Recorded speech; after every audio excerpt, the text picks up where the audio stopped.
now, and I was asking if they had this book, that they either read it or had it coming up. And my kids were like, well, it's available on the list of dystopian stuff, but they're reading Matched and The Selection and far more almost dystopian, futuristic princess tales. I was like, this is Brave New World 1984 should be, along with Animal Farm, the classics that I had to read. And my kids had heard of the books, but never read it. And that was interesting to me. I think I have the option, but I didn't. Wait, so what are they reading instead? Matched? What's that? It's a series of books.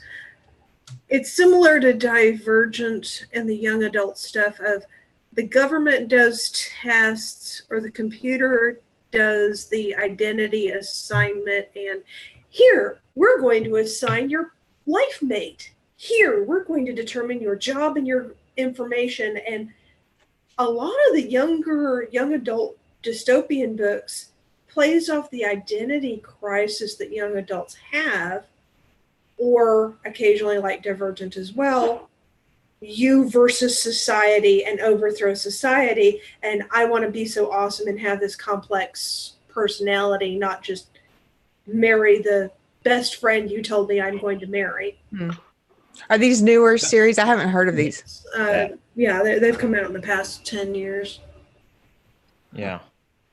All right. I think we're live, by the way, everyone. I think we're live on YouTube. So Okay. I guess it's probably time to start. Oh, there you are. Okay. I was going to say, I thought Leah was here. She is. Okay. Hey. All right. As people join, I'll just try and pay attention to when they join and make sure that they can jump in. I guess I don't want this to be like me and Carrie pontificating about what we think about the book. This is the point of the book club, is like, what do you guys think? Does anyone have any way that they want to start? Because I've got some prompting questions, but if someone wants to just comment on the book generally, kick it off. Go. I really hated it.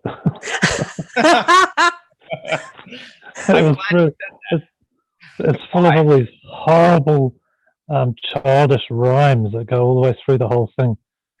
Just I think it's actually the fact that I hated it is sort of the essence of it. You know, writing, or like, what did you hate specifically? I hated the writing style. And it was kind of really repetitive. Yeah, I also was disappointed. I remember reading it when I was a kid, and it was like put up on a pedestal as this great thing. And I'm glad you said it, because honestly, I read this book and I was like, I'm kind of disappointed in it. Yeah, 1984 is one of my favorite books in the whole world. But this book, it's just, and I think the fact that it's so horrible is it's all about the infantilization of the population. You know, you're having to. It's very collective, very collectivist. It sort of really struck me this time round.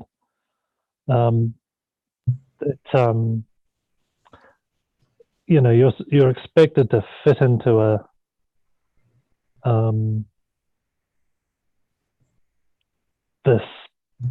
all these expectations. You know, everybody belongs to everyone else and so on, and they've got all this crap going around their heads the whole time, and they're all repeating mantras and everything. I kind of I like the book. I'm biased, I guess. I kind of like the fact that it almost seemed like he was having fun. Like he was sort of having fun with the way that he wrote it and repeating himself sometimes, because they so often have repeated the hypnopedia. Is that how you guys would pronounce I think that's what it was about. Yeah, so he would say things like straight from the horse's mouth, or those things that he would repeat over and over that were not part of the hypnopedia, but I felt like he was sort of doing that to kind of make fun of. It was almost in jest. It made me laugh a little bit. I don't know. It seemed purposeful. But I love that you hated it, though. I didn't expect that right out of the gate. I did read Yeah, I read it years ago. the forward, and the forward he was talking about how that he could have written it different. That forward that you were talking about from the newer versions. Well, it's a 1946 version. Yeah. So I guess it's not really newer, but talking about how that if he could rewrite it, there's so much more that he could do that would make it a better read. But that in itself would change the essence of it entirely. Like he would lose, maybe you would gain some things, but you would lose some things too. And so he was just like, it's going to stand the way it is. That with the person that I was then, if I rewrote it now, and I can totally see that because I have my own writings and thoughts that I have in journals and things from myself when I was younger. And yeah, I mean, just like reading this seems so totally different now than when I was younger because I have a deeper understanding of life. So I can see how he would have written it better as an older person. Better and worse, maybe. I don't know. My kid is fighting with me. Sorry. What he was railing against and why? What was your question? Was it so? It was clearly a backlash, right? I mean, he's writing it like your Ford ship. Like it was clearly a backlash to something. But I wasn't clear what his arguments were. He seemed to be upset about something about how society had changed, but very inarticulate in expressing exactly what that was. And why. I have an answer. Okay. Same reason that we have people arguing no GMO foods and natural is better and the don't put wasp nests up your female parts and the holistic stuff. We, as society has gotten more industrialized, technologically developed, and removing people from what we consider natural, there's been a naturalist backlash. And I think a lot of the book is a rejection of that impact on society while still going, yeah, it's not perfect, but here's how bad the dystopia is. So I think he was writing about the concern about the industrialized society and the jobs taking the guys away from the home and the not necessarily atomization of the family, but the breakup of the extended family. And you don't know where your food came from.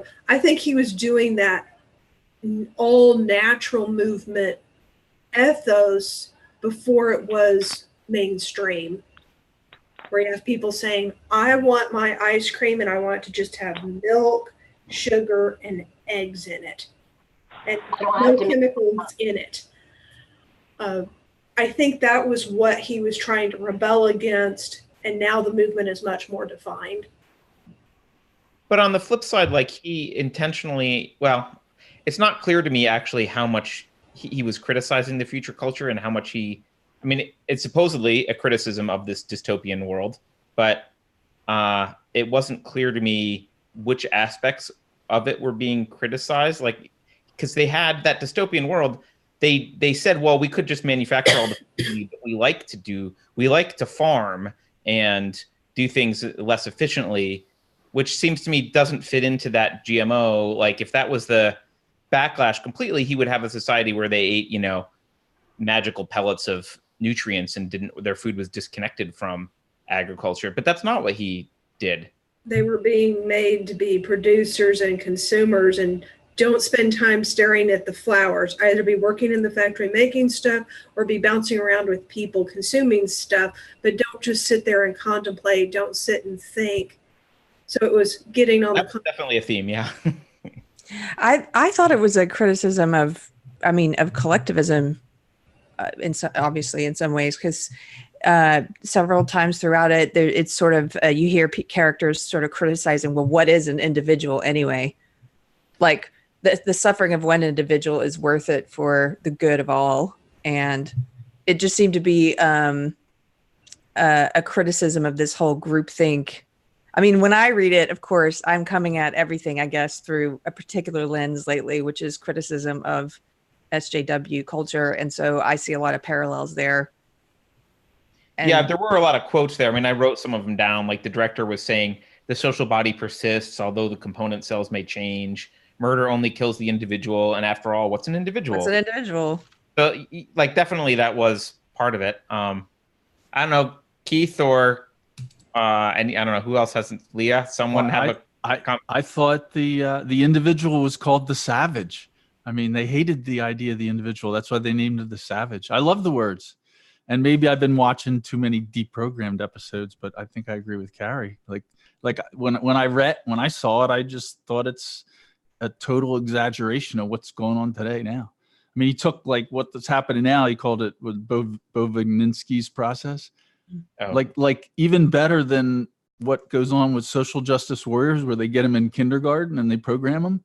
How about why don't you start at fertilization? Program them. Like that's even better. Make little clones. Like that's like the social justice warriors would be wetting their pants at this idea. That's a really you can start programming when it's a 2-cell organism. It's a little bit of denial of free will in the book, right? There's this assumption that if you program people, they won't break out. But well, they say it's better. Like that's called civilization, right? They call it civilization. Right. There is no such thing as an independent. That's a savage. Like he denies civilization. Free will is nothing. And they just, for the few cases and the times when they're not doing well, then they take Soma. Right? Yeah. And they call it, what do they call it? They say it's all the advantages of Christianity and alcohol, but none of the defects. I think his names are great. I was entertained by it. And I hated it too. But it isn't because I loved it. I loved reading it, but I think it's a total exaggeration of what's actually happening today that I've been learning about on Deprogrammed. Yeah, to me, I think too, like what stood out, and I think this is probably maybe me personally too, is just like how nobody could handle anything negative whatsoever. And, just like being sad or something uncomfortable, it's like they have to escape, like they can't process it at all. Yeah, there's that scene in the end where like the savage says he doesn't particularly like civilized society, and Bernard like freaks out, like you can't say that to the controller. Like, like how dare you say that? And he's scared basically that someone is having a thought. But when they have like what is your name? Is it Leah? Leah, nice to meet you. Yeah, you made me think of how it seems like their go-to method is like there are the parts when did you guys pronounce it in your head Lenina or Lenina? Lenina. Oh, well, I actually listened to the audiobook, so I just whatever that. What is it? He was saying Lenina. Okay. Yeah. Oh, funny. Lenin. Like Lenin. Yeah, well, and his name is Bernard Marx. Hello. Yeah. I totally missed the Lenina.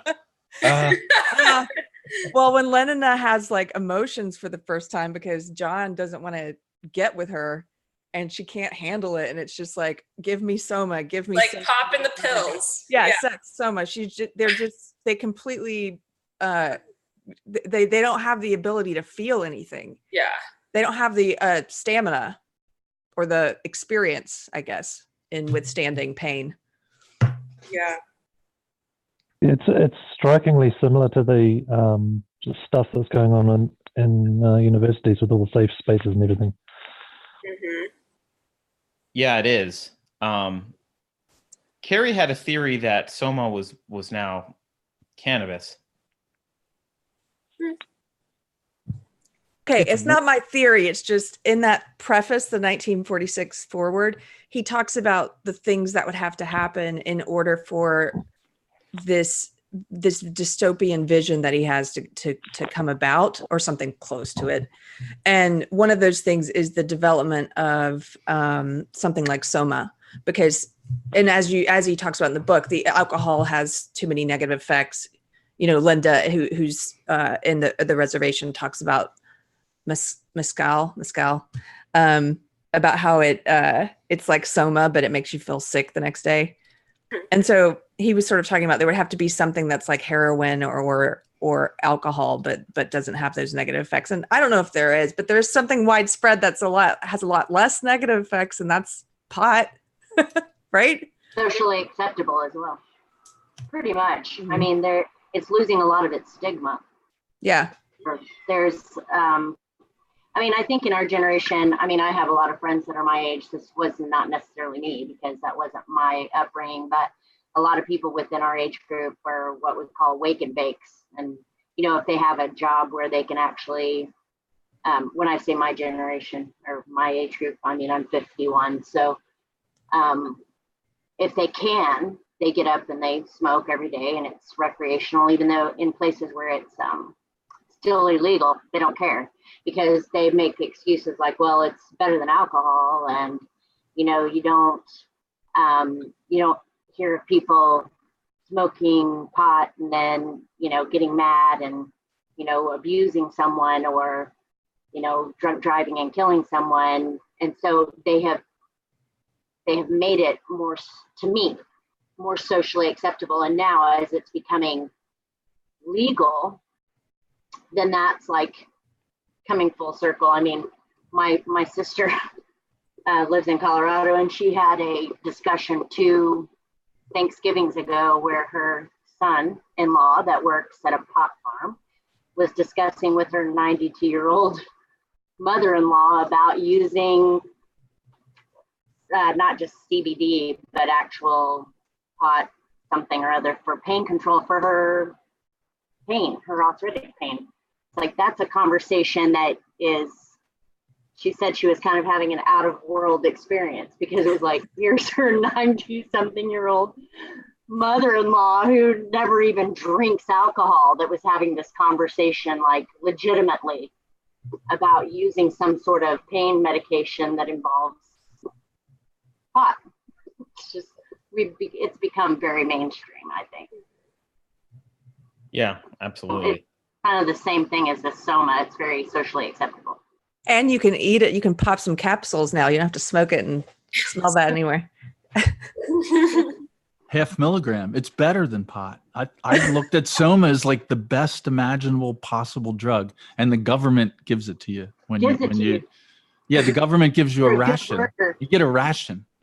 Like at the end of the workday, the what do they call the D's or the morons or whatever? Like they get a ration. They all line up for their Soma ration. They get a 0.5 milligram. It's like the best drug ever. It's creepy. I thought it was creepy. Your day's pay. You want to have the reward for working. You finish your day's work, you get your drugs. You want to talk about what gets people out in the morning and working all shift. You didn't work hard enough. You don't get Soma. Yeah. So I maybe this is a controversial question, but I've got a question about whether the dystopian society got something right. I don't think they got much right, but they make an argument that not everyone wants truth and suffering and strife. Like some people do. Some people want to they'll take the good with the bad. They want the risk. They want the excitement of trying to climb the mountain and falling. But some people just want to Netflix and chill, basically. And the argument is like, well, I don't agree with this part. They say, well, we need a lot of those people in society. I think that's ridiculous because obviously automation can solve that. But the question is like, is that a real issue? Because it's something that I've heard people bring up, that there is a large percent of the population who just, they don't want to have to deal. They want to wake and bake and Netflix and chill, and they don't care about some of the stuff that we talk about, the fall of Western civilization or rights or anything like that. They just, what the hell do they care? The uncomfortable conversations. Yeah. The scary part is that is actually most people, I think. That really is. Yeah. For real. Yeah. Well, I don't know if I think all of us have the ability to want that sometimes and to also want purpose. I think we straddle that line. And so I think there are some people who have just given over to I just want that comfort. But I think the part at the end where he's talking about where Mustafa is talking about how we've decided to trade beauty and knowledge for comfort. and happiness.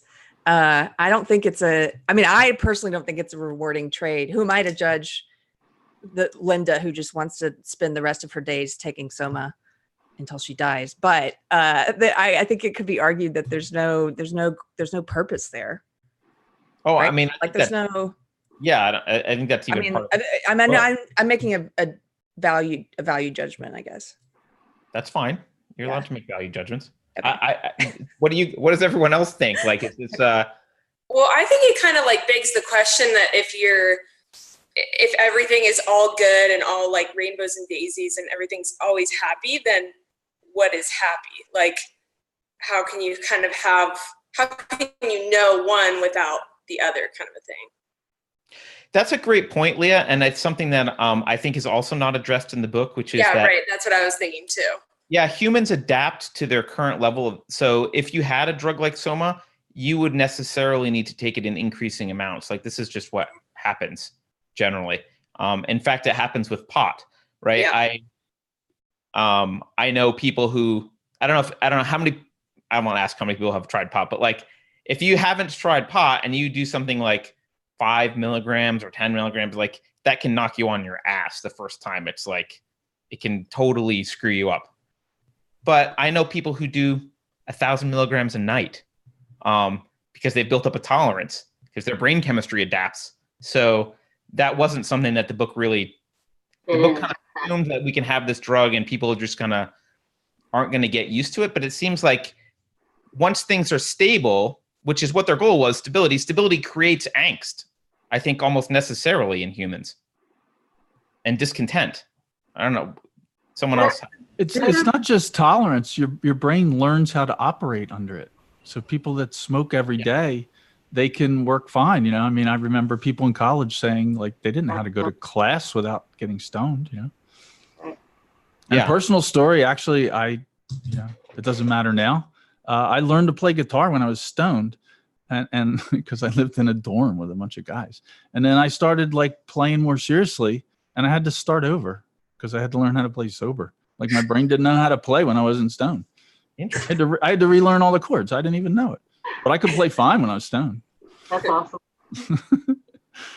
Well, in the book, they talk about kind of how they're mixing with people's body chemistry anyway. Like, it kind of makes references to how they're giving certain hormones or treatments or blood things in order to keep people at a certain level in their body, so their body remains refreshed and they don't die. So maybe that was his thinking behind how they would remain not needing more and more of the drug, because certainly he would have been familiar. I mean, there were people in that day and time who had huge opium addictions, I would imagine, and that would be a drug that you would, but maybe what his thought was is that because they had perfected the system so greatly, they could adjust for that so that people wouldn't just OD or need more.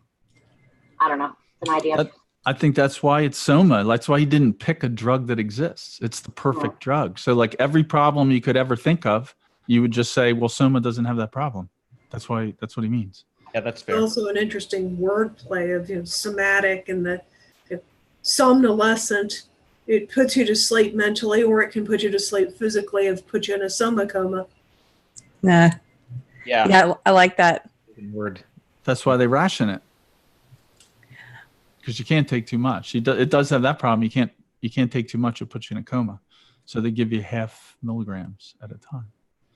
Yeah. Well, I think your question about does stability lead to discontent? That's kind of what you're asking, right? Where people then want to take more. Well, and just like logically, and you can rule the drugs out. It's just my question still remains, even if there were no drugs. Right. I think that gets to what Leo is saying, which is like, if you don't, how do you compare? What is happiness with nothing to compare it to? Right. Yeah. Their society does have something to compare to. They have the classes, and in the section around page 34, they've got the whole section on training the kids to not want books and to be terrified of roses, and having the class consciousness moral tapes playing in the background of I'm so glad I'm not a Delta and the Epsilon children are worse, and going, you can compare yourself. Oh, I'm so glad I'm not an Alpha. They work so hard. So they do have something to compare against, the other classes. That's an intellectual comparison. Do you think that the author meant to have it also be like an emotional comparison? Like, would they be exposed to roses as adults periodically to like, that was frightening. And like, now I can go back to work where everything's nice. It's described as 100 years ago, we tried to train people to like the outdoors and to consume transportation, but that only consumed transportation. So we made them hate the flowers but love sports. So they go out to play the sports where they're also consuming the sporting goods and socializing instead of walking through the trees and playing with the flowers. So you go play golf and you go play soccer and then you come right back. Right. Yeah. I frankly, sorry, go ahead, Laura. Were you going to say something? No. Just I agreeing. found it odd that Huxley's obsession with consumption, I found a little bit odd, because consumption isn't actually what drives anything. So I didn't really get why he had this, like, maybe it was a pushback against something that I'm just, I wasn't alive at the time and there was some fears about something, but it seemed odd that there would be this like push to, throw your clothes away and like consume all the time. Consumption is inherently an inefficient process. And it seemed like there's this weird thing where are they going for like an efficiently stable society? It seems like they're going for like a massively inefficient stable society. They don't care about efficiency. They care about fit and stability, which is why you would have everyone, children are the replacements for the consumers that are dying. Everything is consume and produce.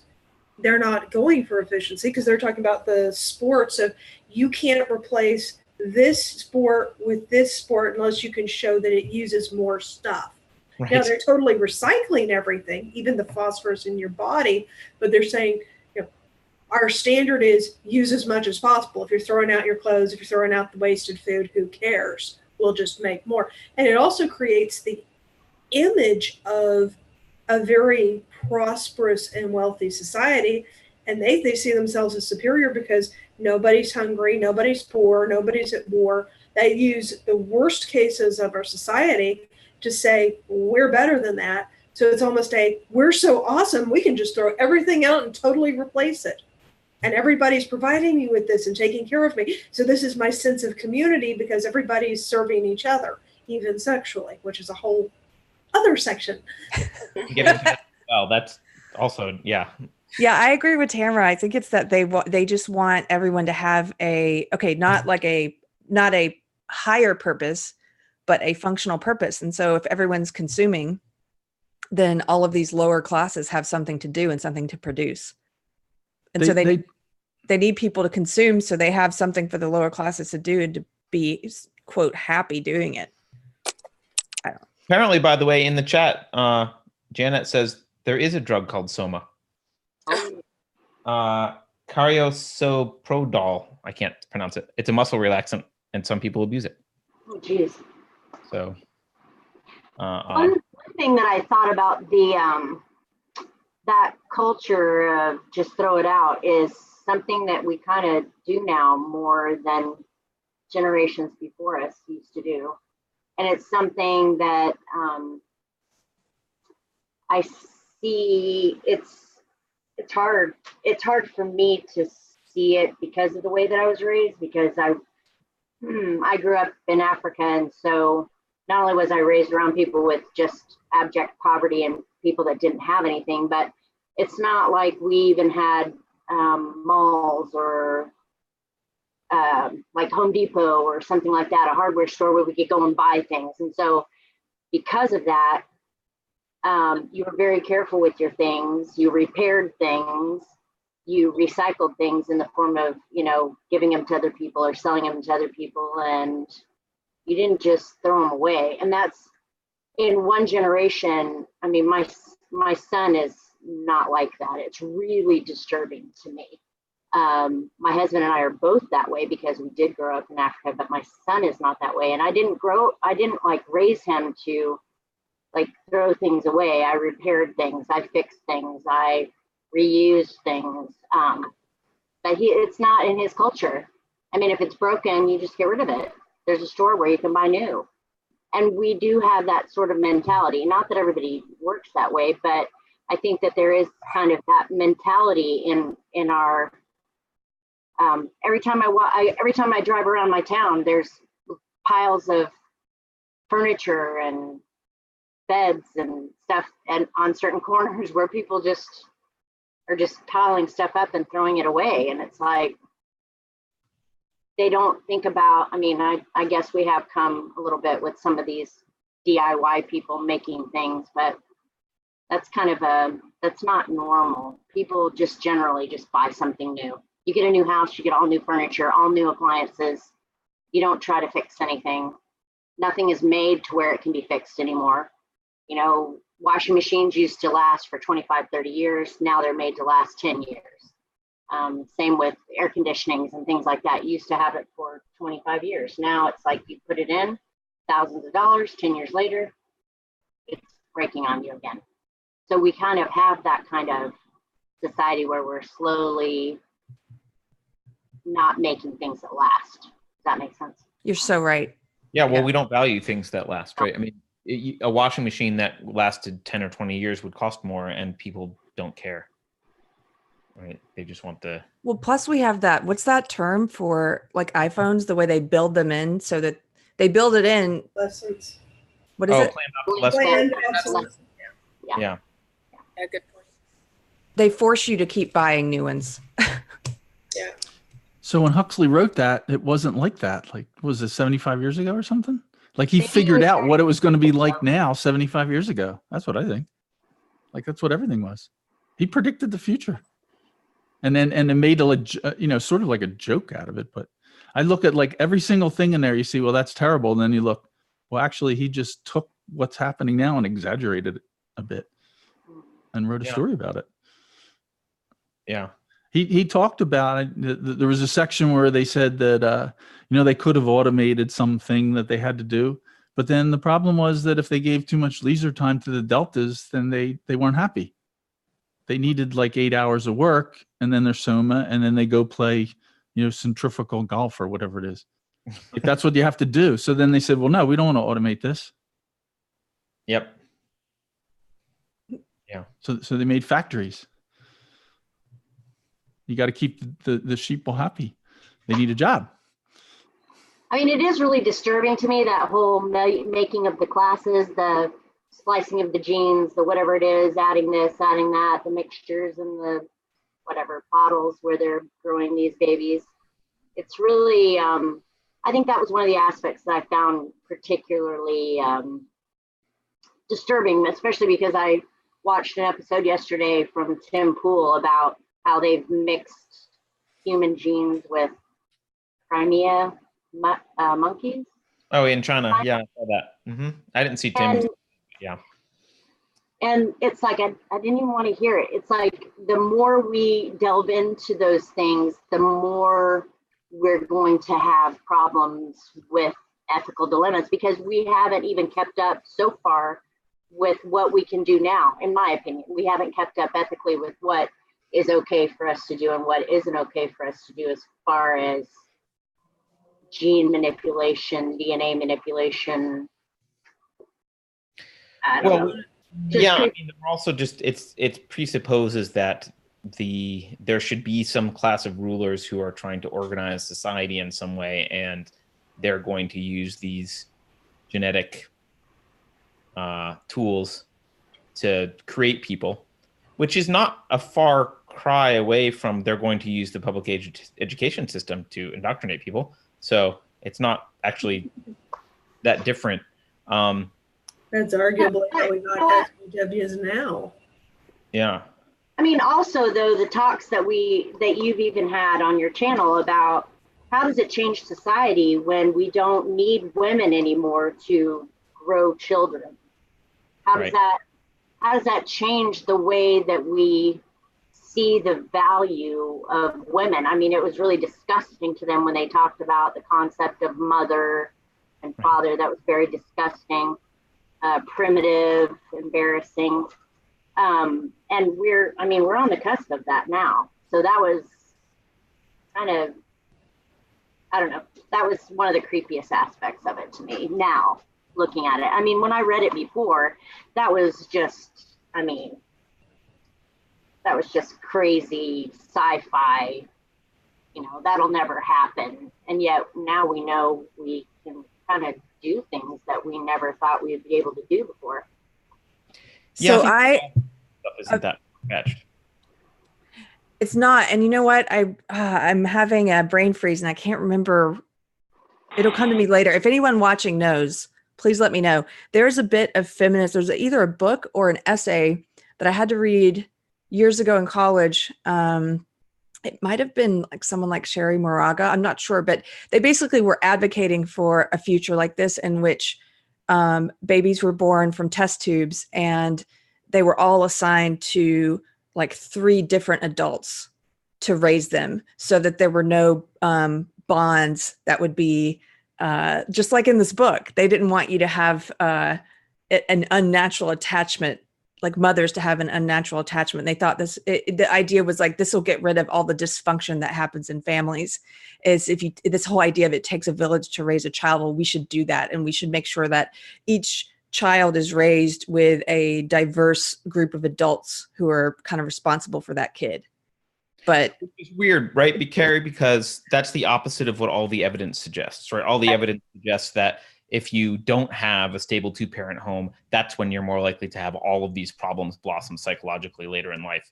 And yet the collectivists are still very focused on how do we remove children from a stable 2-parent home and have the state, or basically the state, or quote, the rulers engineer these children. And I think the truth is we don't know.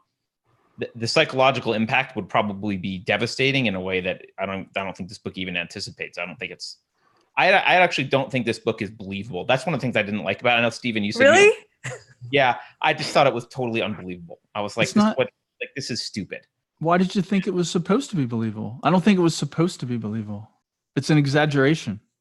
That's what I thought. Anyway, that's my interpretation. Maybe you're right. Yeah, it is. It's sci-fi. I just like science fiction that's like, oh, I can see that happening. And I was like, yeah, I mean, I can see the test tube babies being raised. Like I could see that science happening, but the resultant stability of society just seemed like a mass misunderstanding of how psychology works.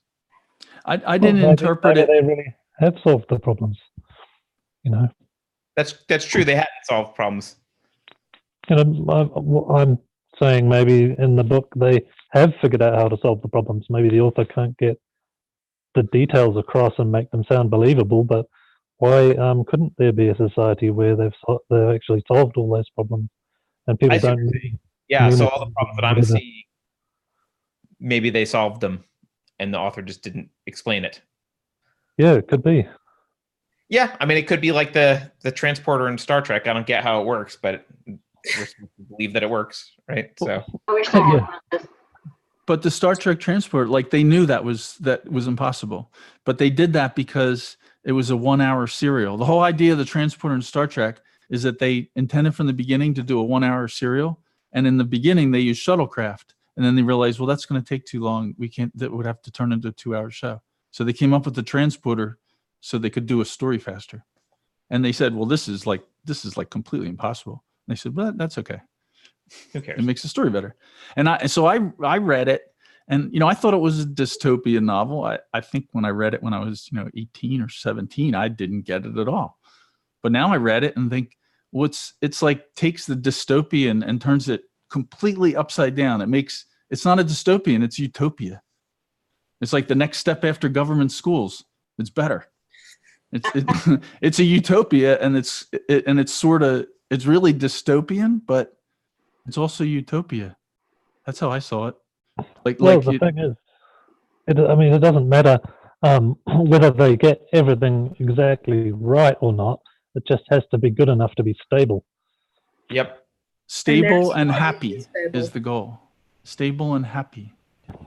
So Yeah. are you suggesting it wasn't actually dystopia? This was a utopian novel, and It's a utopian novel. It's I not think dystopia. dystopian.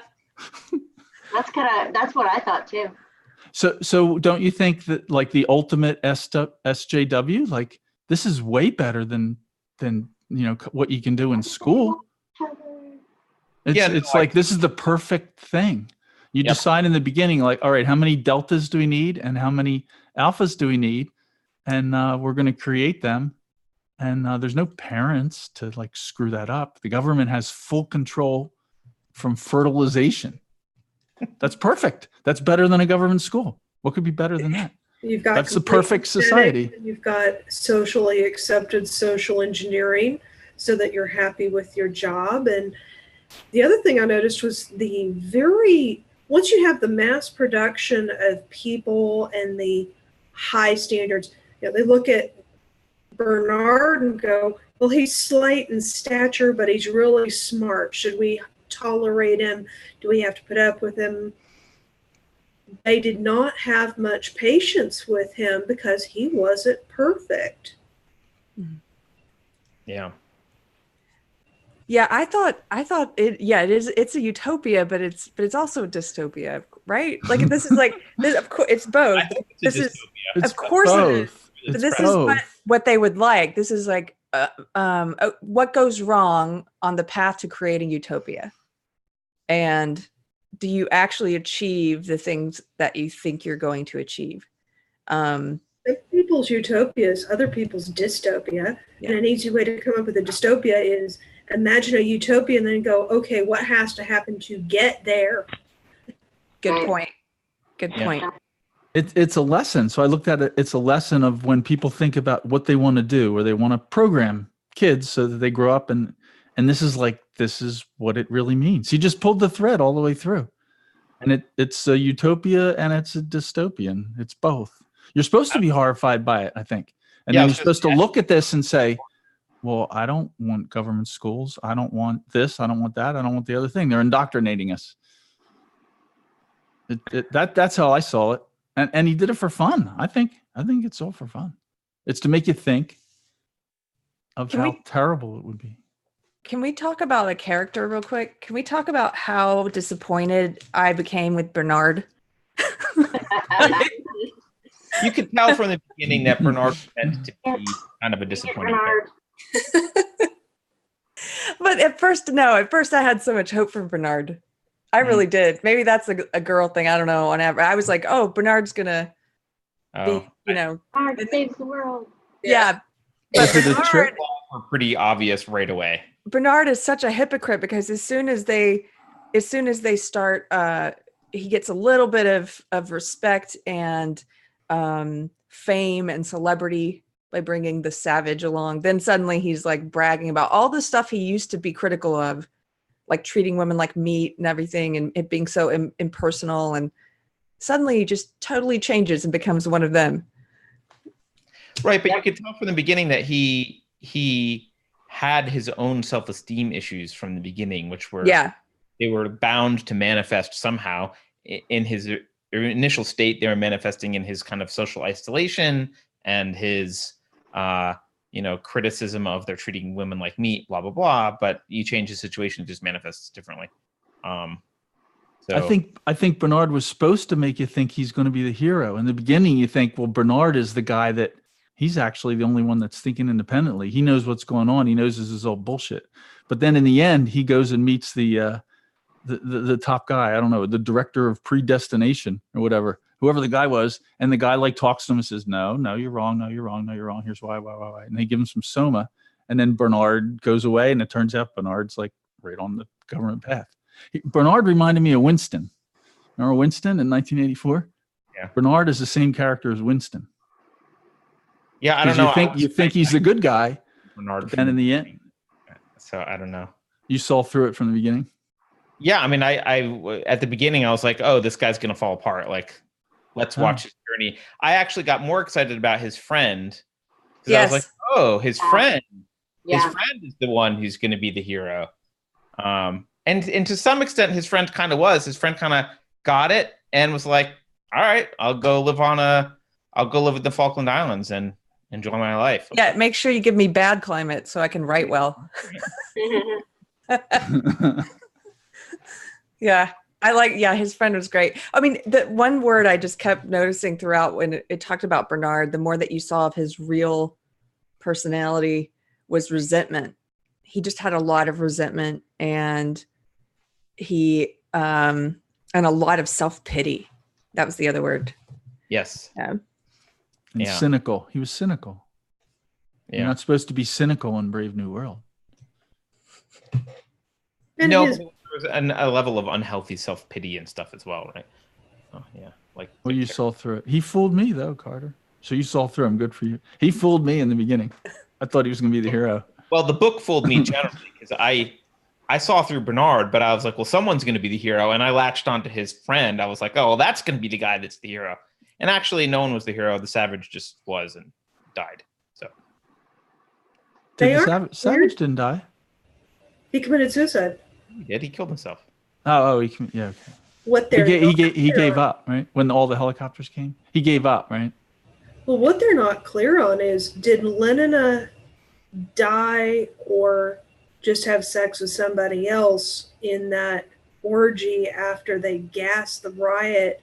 Because she comes to him after seeing him embarrassed in the Feely, and he's initially, oh God, she came. I think I love her. Wait, I don't want to have my feelings towards her. She's evil and corrupting. So he goes after her with the whip. And then the madhouse riot that erupts, they hit it with a massive Soma gas to calm everybody down, and it turns into a orgy-porgy. And then he comes up and remembers what he did, but they're not clear what he did. He's horrified by it, then goes and kills himself. They're not clear that if she died in the riot, or she just cheated on him in the riot, or if he just hates himself because he gave in and lost control of himself, but all of which was, I can't stand living like this, so he killed himself.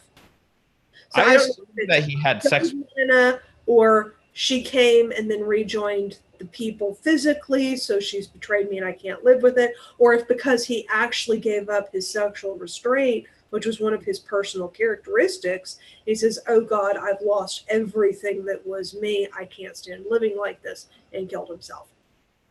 That's what I thought it was, Tamara. But what did other Okay. be there?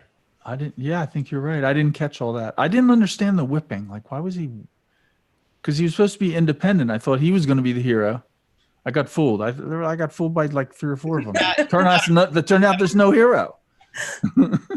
Utopias don't have a hero. I missed some parts in there. So yeah, what you were saying, Tamara, I don't know. I might have missed some there. You had the corruption of Christianity that they had on the Savage reservation, but one of the things they kept was like when the monks would whip themselves to drive out the impure thoughts. So while their society drugged it away to happiness, the primitives would whip themselves to go, I'm having sexual feelings for Lenina. Well, I can't release it, and I can't take Soma, so whip, whip, whip. And that's why he was whipping himself, was to break this. Now he was tying rage and sexual desire in one. So he hated her, and he was punishing himself for wanting to be sexually attracted to her. It's like the what was that guy? Is this in the Scarlet Letter? The priest. He used to flog himself. Well, no, I got that part, but just yeah. at the end there, when we were saying like with the riot and with them, the Soma gas, and then him eventually being like, oh, what did I do? Like, I guess I didn't. And then somebody said, like, was he actually remembering that he did have sex with her? And I was like, I didn't remember that part. It weren't clear, but he could have killed himself for any of those reasons. Right. Yeah. Yeah, I always assumed that if he had actually harmed her, he would have been arrested or something. He wouldn't have been left alone. So I assume that because they dropped Soma, he gave in. I see. And was feeling like, oh crap, I betrayed my most sacred vows or beliefs, and that was what I. But it's an assumption. He's not clear about it. I thought he participated in the orgy at the end. Right. I thought he was part of it, And because yeah, he got and- drugged. He got drugged. It wasn't his own volition, Right. and then he regretted it. Right. Yeah. Um, That was my.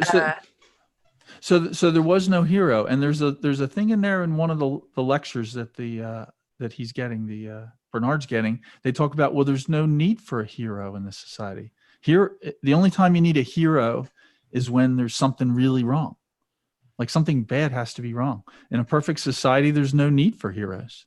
That's what they say.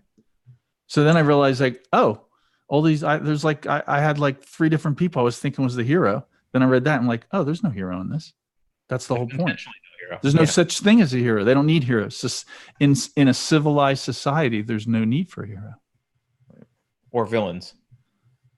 There are no villains. There's no villains or heroes in this. Or everybody's a villain.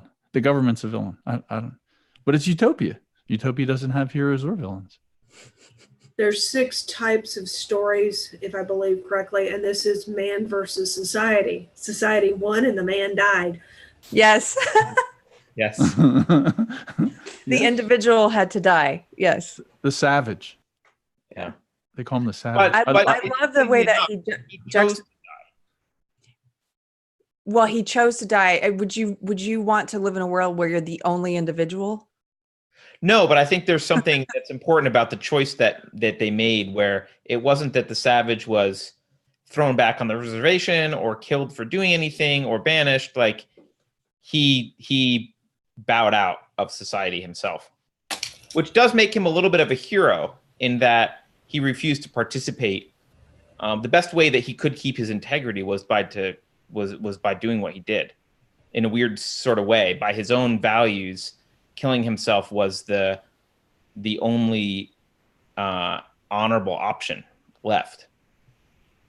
I was hoping up until the very end he was the hero. Like he went and he like moved into this place and made a bow and arrow and started growing his own food, and when the newscasters came, like they didn't try to arrest him or shoot him. They came and they just wondered, like, what is he doing? This is like on the news. They didn't even understand it. They had no clue why he would do this. Why don't you come and watch a feely? Well, they made him an object of ridicule so that he would be made fun of, and that's why the tourists showed up. Yeah, the tourists came. Laughing stock. But that's actually a very good way to train people not to be interested in something. He's asking all these questions like, why do you do this? And why do you do it that way? And they don't want people asking the questions, but he's asking these questions of adults. So what do? You hold a roast. You make him the center of attention and make it funny and tragic and ridiculous. And now everybody goes, oh, I don't want to be like him. He went away because nobody wants to be like him. Well, it backfired and attracted the tourists, but that was their way of culturally protecting themselves of, oh, don't pay attention to those infidels. You can hate them or you can laugh at them or both. Yeah. So go ahead. Well, I kind of think there's an analogy there too to modern culture and the way that we tend to, I think most of culture tends to kind of laugh at or make fun of people who hold devout views of God or morality or what's immoral, and the way that they just kind of laugh at him, like his ideas of marriage and virginity and the virginal knot and stuff like that. The way they kind of view that is just so absurd and backwards. And he's a mock. They make a mockery of him, but it's almost like he's just he's from another time. He is from another time. He's primitive, and I think we view traditional people who have traditional values as somewhat primitive. Yeah, I mean, I think in the Utopia here, though, values themselves are primitive, right? So this is the ultimate sort of pragmatism in some sense, where it's just like, all right, well, we care about how many, are people kind of pragmatically, are they stable and happy? Like, okay, well, then right or wrong, there's no need for right or wrong or values, or they view values as such as primitive. And didn't they have some kind of terrorist attack that took place, and then nobody bothered to care who it was that perpetrated it or anything? It was just like ho hum. I don't remember that part.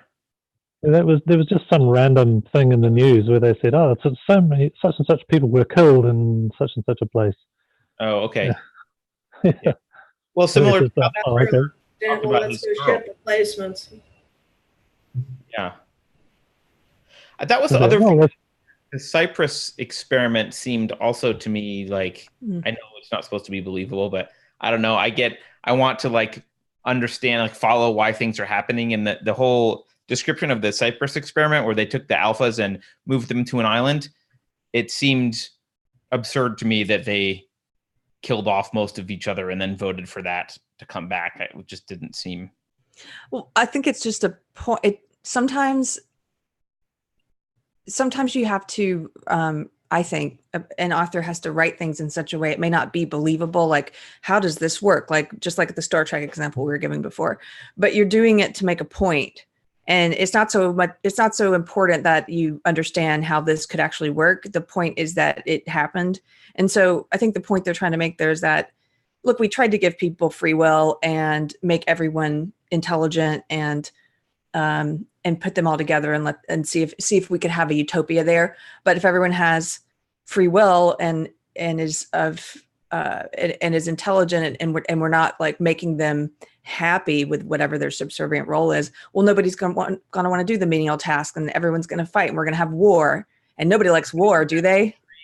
Some belief that Huxley holds, right? Because if you are writing a novel like this with a utopian future, why would you include that as a, like, it seems like this is a belief that he holds, like that would really happen. I think it is. We do have war. We have free will and we have war, and I think that the point is like they got to a point where they felt like we can't handle the unpleasantness of life. We can't handle the fact that life includes suffering and war. But it wasn't just a little bit of suffering, right? It was like this utter disaster where, like, 19 out of 20 something thousand or whatever it was were killed, right? So, and they begged to have the utopia back. It just seemed odd. It seemed odd to me. That was Huxley's view, that like, oh, obviously that wouldn't work. And the reason that I'm picking on him a little bit is it's weird to me that he thinks the villain is Ford, right? That like the thing that kicks this off is Henry Ford. Well, and Freud. Yeah. Yeah, but I mean, he's very focused on Ford. And I'm not sure he's focused on the right things with respect to Ford. It seems kind of a sophomoric treatment of Ford. Like, oh, we have like mass production, therefore, like suddenly society's not going to work because we're going to recognize that mass production is valuable. He overestimated the impact of menial labor. He didn't predict automation At all. Right? That's what, when I thought of Cyprus, I'm like, oh, a bunch of alphas, like you give them a bunch of stuff to start. A bunch of alphas immediately invent crap. Like all of those barriers preventing the progress of society get lifted on an island full of alphas. Right? So yeah, maybe there's a little more chaos, but they should accelerate past the technology of the entire rest of the world pretty quickly. I kept hoping they were going to go to the island, like that was going to be a Right, chapter that's at what the I island. wanted. I wanted to see the island. You know, it was going to be like Galt's Gulch or something. Yeah, but it But wasn't. no, they never go to the island. Yeah. That's not part of the story. He doesn't care about the island. Well, in 1932, I'm trying to think, but they wouldn't have had a lot of the automation that we have now. People were still doing things. No, that they didn't. I'm trying to think, like, you didn't even have, like, you still had wringer washers. You didn't have dishwashers. You didn't have vacuum cleaners, or maybe rich people did. I'm not sure, but most people were still sweeping, and there was a lot more, even domestically, there was a lot more that people were involved in that took up their time. Maybe what he was railing against, or what he was afraid of, which is something that kind of has happened in a way, is that when people were not involved in those menial everyday tasks of just survival, growing your own food, canning your own food, washing your floors, I don't know, washing your clothes by hand and hanging them up to dry, that when you weren't involved in doing all of that, that your life would have a lot of free time that then you would start injecting into that free time things that would cause you to maybe fall apart, kind of like, and a lot of the things that we do now, we're not sometimes as productive as we can be. We have a lot more automation, and yet we waste a lot of our time, like maybe scrolling for an hour on Facebook. That's ridiculous time that we spend, and yet we have that at our disposal now. You don't have to walk to work anymore. You can take the car. So you can, that only takes you 15 minutes as opposed to maybe an hour if you had to walk back in the old days, or take public transportation. And so maybe that's kind of what he was railing against, is thinking, what kind of mischief would people come up with, and what kind of things would we fall into if we were left to our own devices without someone telling us what here's what you do for 8 hours, and then after that, just act crazily, but here everyone has to have this job. I don't know. Maybe that's not a very. He has a malevolent view of people. Do what? He definitely has a malevolent view of humans, right? He doesn't. Most humans, like, I think Huxley clearly thinks most humans are kind of. Well, I mean, I don't have a malevolent view of humans, I don't think, but I do think that people spend a lot more time doing worthless things now than they spend doing things that have worth. I mean, and myself included. We all do. Judgment. But there's a lot more that we could be involved in that would be, one of the things we talk about sometimes is how the social justice warriors, how they spend time online, typing away, making arguments, interacting with people online, and yet they're not going to a homeless shelter. They're not involving themselves with actual activities that make a difference in the real world. They're just busy yapping and kind of wasting valuable time that they could be doing something that actually helped the problem. I still do that. Yeah, we're like people just talking about a book written 80 years ago, fictional book. Well, hey, you're making me think about the part where he talks about old men. They got rid of the aging, and there's one part where they're talking about how old men used to, when men got old, they would sit around and they would read and they would thinking. Can you imagine? They would spend time thinking, like we're doing right now.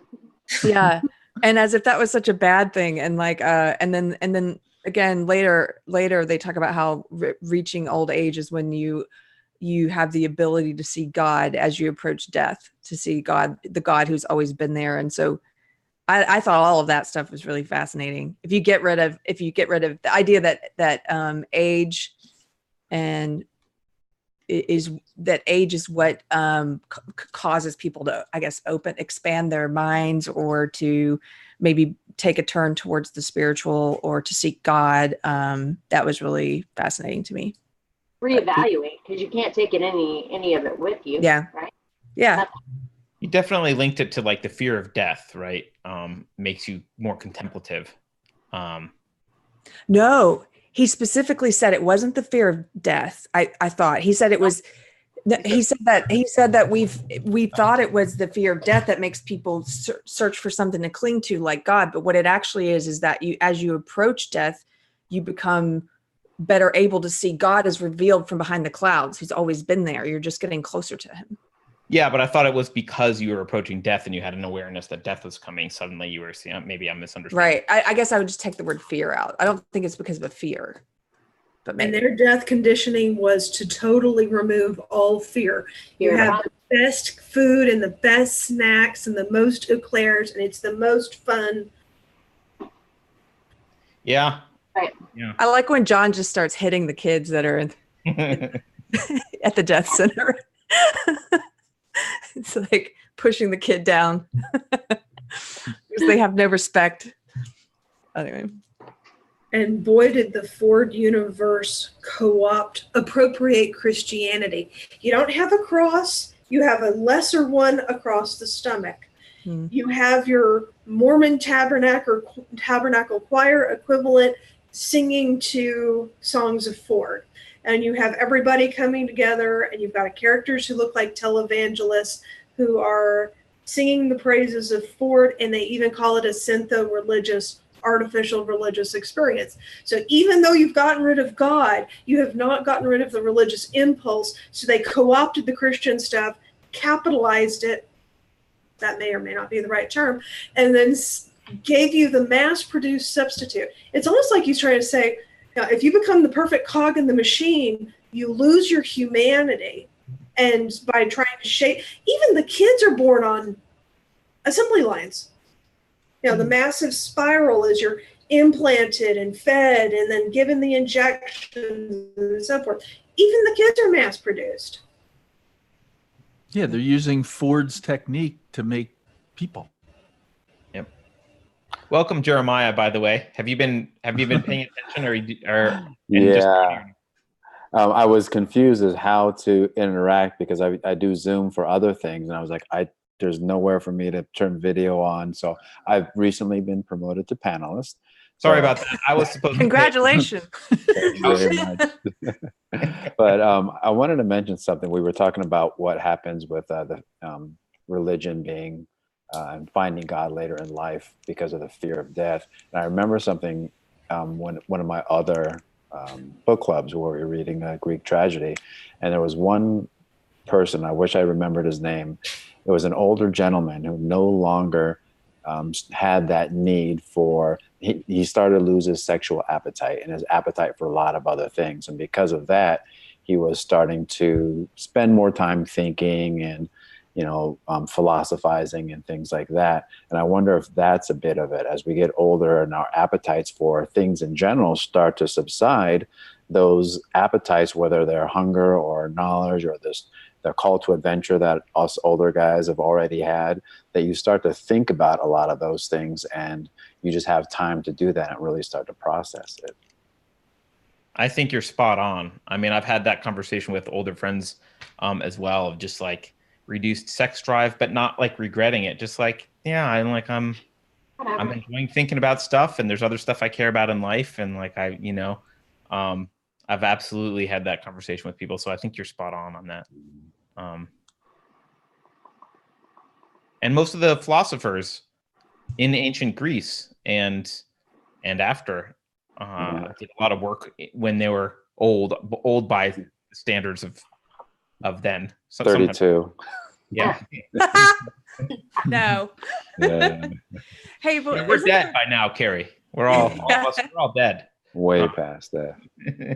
Isn't there a part to that point? Isn't there a part in the book where they're early on where they're talking about how where his friend Bernard's friend is talking about how he's been abstinent for a couple of weeks and how it's helped him to be sharper intellectually.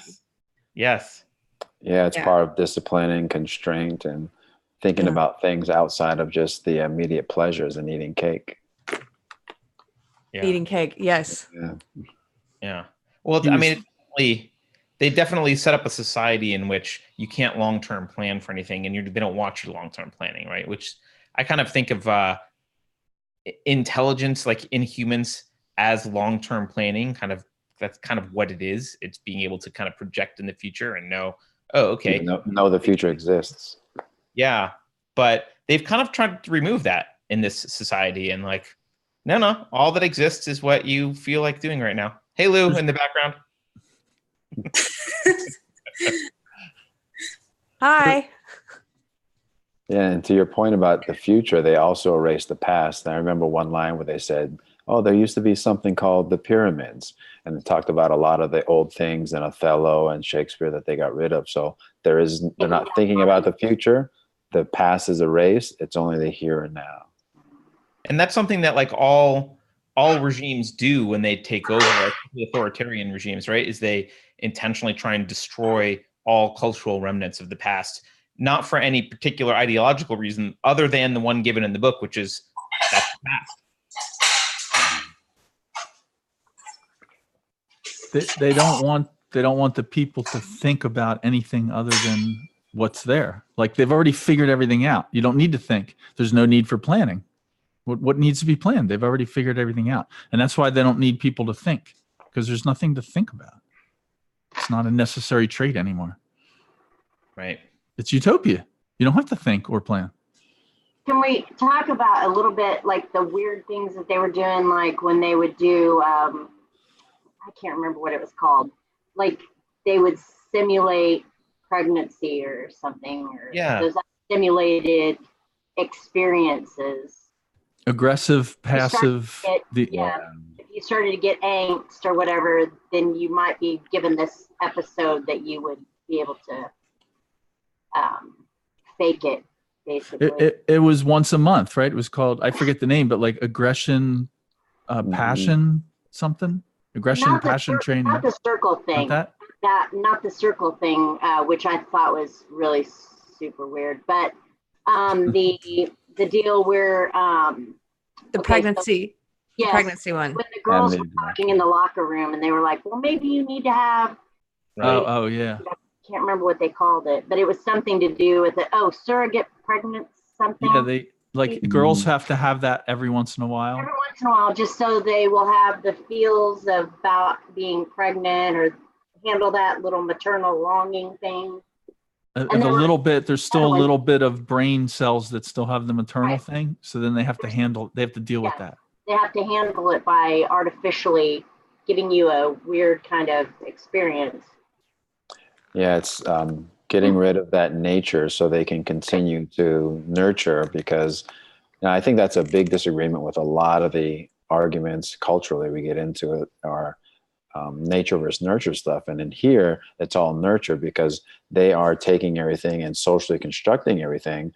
But to handle that nature that still exists, they have to fake it for you. So you just never know it was ever there. Give you a little chemical dose of something to happiness, love, passion, aggression, parenting.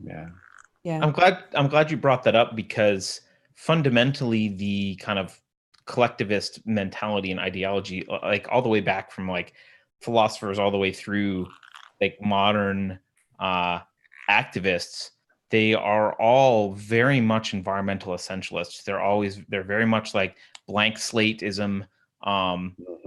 You are only a product of your environment, which is really odd because Carrie and I actually just had an interview. We haven't published it yet, but with someone who is a psychologist, and something like half of your behavior is correlated with genetics, but a very low percentage is actually correlated with any behavior that we understand how to control. Like, environment is like very, very not understood at all. And I think she said actually 40 to, if I'm remembering correctly, she said 40 to 60% wasn't correlated with or didn't come from biology or environment. 40 to 60% was unknown. So you could have two biological, right? You could have two biological, you could have two twins, right? And they've done these twin studies where they say, well, we can account for this part of the behavior comes from probably biology, genetic, and this part of the behavior comes from environment or environmental differences. But then there's like 40 to 60% that it's unknown. And that part is like, is that free will? Is that conscious? Yeah, but I want to clarify that the part that's not that 40 to 60%, it's almost that other part that is correlated. It's almost all correlated to genetics, not environment. The environmental contribution is like small single digits. That's understood. The rest of it is genetics. And then there's that giant thing that you just talked about, the 40, 60% that's like uncorrelated. So it's really weird, but that is the collectivist viewpoint, is like blank slateism. We can, give us a child and we can mold them into whatever we want. Which is, that is what people are pushing for now. I have several friends that are teachers, and they really feel like that the problems, there's a lot of problems in classrooms of control in the classrooms, behaviors that are not good. And they chalk all that up to environmental factors at home, both currently and like throughout their the developmental years, like 1 through 5. And so what I hear from my friends is, which I personally find alarming, but is let's get them earlier. You know, that's the push for preschool. That's the push for preschool, is to just get them earlier. Now, on one hand, I understand part of it, because some of these people that I know, they work in inner city schools, and these kids come from really, really bad environments at home. Like they, and so their push is really in kind of a benevolent way of, let's pull these kids out of that environment as quickly as we can and inject some positivity into their life and some structure. And while I understand that, it also is kind of part of that collectivist mentality that I find really alarming, personally. We're kind of practicing dysgenics right now as a culture, right? So we're like intentionally experimenting with children.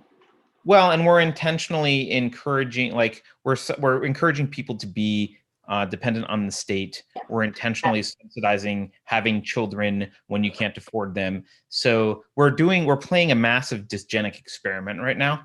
What's the word dysgenics mean? It's the opposite of eugenics, right? Eugenics is trying to breed a population either through like science or just, either through cool, genetic things or just breeding, right? Where you're trying to get like the quote, better, putting that in quotes, but like improve society, right? Dysgenics is kind of the opposite, where it's like, okay, like you're actually moving in the other direction. But that's kind of what we're doing, right? We're taking, the people who are struggling the most and the people who are having a hard time in society, and we're subsidizing having children and telling them, we'll take care of the children, just have more, have more, have more. And the people who are actually tends to do better and be more adaptive at society are actually discouraged from having children and told to go consume, have kids later in life, go have your career, blah, blah, blah. And so that's, if you look at the fertility rates between, those two populations, you've got a much higher fertility rate in the government dependent population than you do in the population that actually pays the taxes, for example. You're talking about the movie Idiocracy right now, or you're talking about? It's a great movie. Okay. I wish we could review movies. I've never seen that, but I happen to notice when in Carrie's background there, a bell curve, and it sounds like that, like several chapters out of the bell curve that I just listened to right now, where the is it good, by the way? I haven't read it yet. No, yeah. he goes through all the evidence of exactly what was just said, to where people who have higher intelligence tend to have less children. They have them later in life. And there's not only is there a cognitive split amongst people in the country, because we're also really good at identifying people who are really smart by SAT scores and things like that, regardless of your socioeconomic background. There are now chances where there weren't before, regardless of class, for people to start moving up that ladder. So now you have this separation, and then people who are of higher cognitive ability are also marrying other people of higher cognitive ability and living amongst people like that. And then with our change in technology, where our jobs are getting more and more complicated, it's going to get tougher and tougher for all those people who aren't part of that group. Does that mean the brave new world population has the ability to say, we need X number of smart alphas and we'll make them, and the women can still work and we're not oppressing them with pregnancy? And in their society, mother and father were, to quote them, scatological. To say mother and father was equivalent to saying S-H-I-T. Yeah. M-dash. Well, yes. I mean, like going back to the whole idea of starting preschool earlier, and then the whole idea of children not being raised by their parents.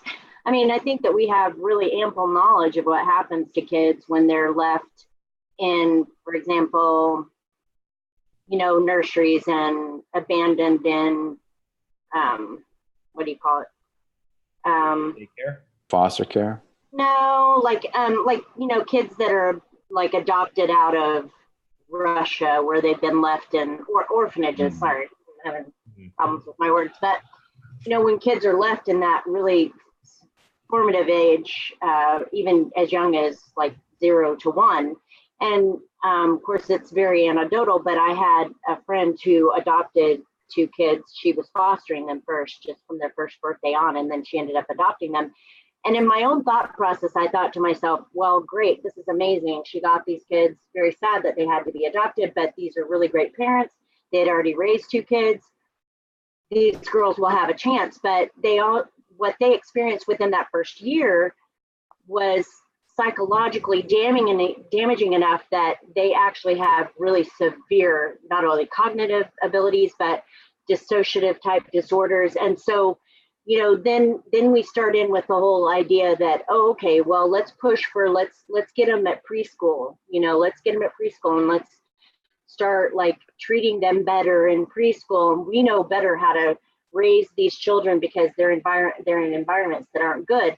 Well, that's not really good enough, isn't it? Because we'll start getting these kids at 2 and 3 years old, and then what we'll realize is that's really not enough. We really need to get them prior to that point. And so then we come to this point where it's like, okay, to really impact society, we must take these children from their parents at birth, earlier. I mean, you know, then this is one of the things where I thought, you know, that was one of the things in the book that I found was kind of, we need the human contact, and that's what that's what I can't understand, how they could actually see that something like this could work, because we actually need that human bonding in order for brain to develop.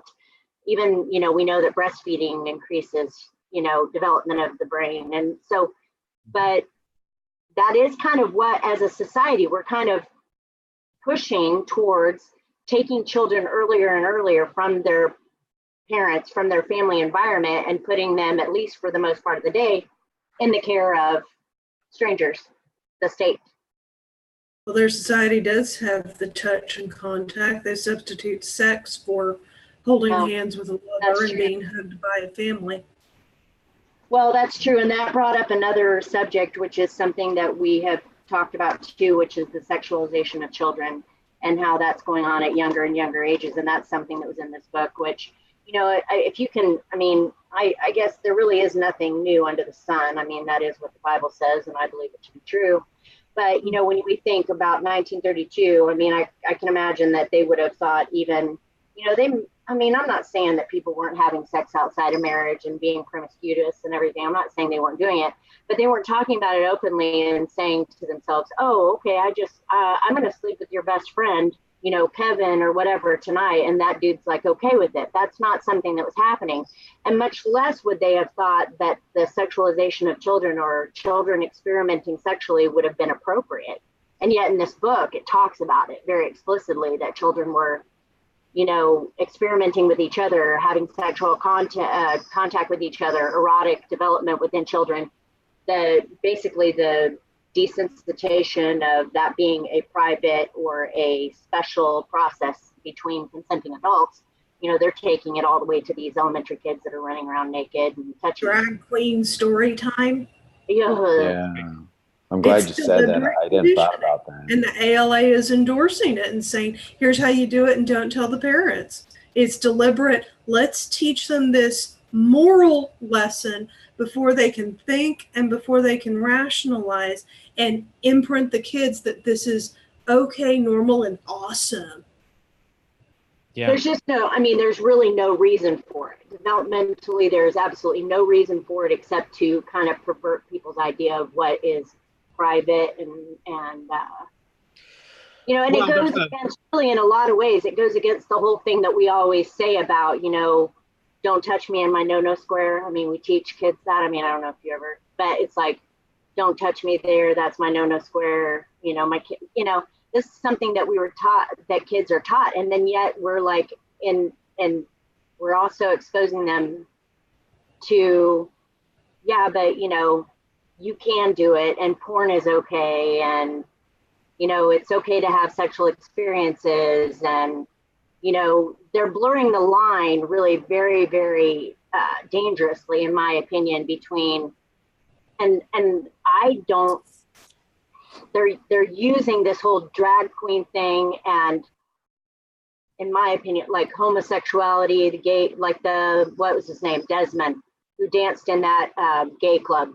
I don't know why gay people were not just losing their minds, just absolutely going insane over this, because it is basically. Well, some people were, but they don't get the people who object to it though. There is a growing number of people, I think, in the LGBT community who are objecting to this. I agree. But they don't have they don't get to be the face, you know what I mean? Right. Like yeah. I mean, I saw that kid on Good Morning America. I was sitting in the living room with my mom and dad. I was visiting them, my parents that are in their 70s and 80s, and I was just like, I about fell through the floor. I mean, here's Desmond prancing out, and we're okay with that. Now, I mean, I'm not personally okay with a lot of aspects of girls being in beauty pageants and stuff too, because I think it's a lot of the same thing. Mm-hmm. But in this case, this is a kid who is like being, he's stripping and money's being thrown at him. And if we had an 11-year-old girl who was doing this in a club, people would be outraged, and yet they're silent because we don't want to offend the gay, trans community. And I don't want to offend them either, but they should be offended by it.